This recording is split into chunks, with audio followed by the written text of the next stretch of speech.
अभी ये मेरे पास एक दूसरी जड़ है और चूँकि तकरीबन इन दोनों का साइज़ बराबर है, इसलिए मैं इस पे एक और दूसरा तरीका इस्तेमाल करूँगा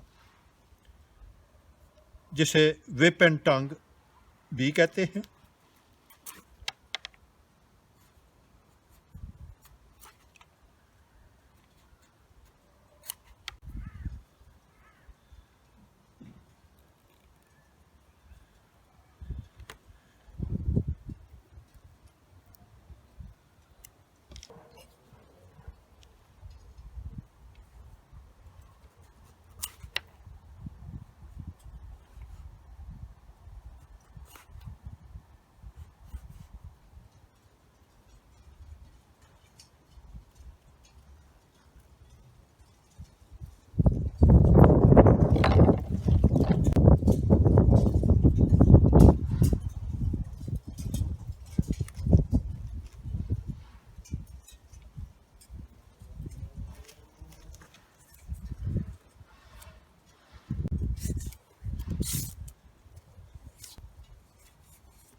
ये दूसरा पैबंद मुकम्मल हो गया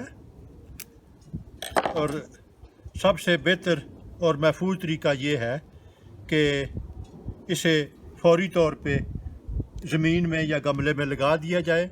ज़्यादा देर के लिए इन्हें बाहर खुली हवा में न रहने दिया जाए ताकि ये इन्हें खुश्क होने से बचाया जा सके।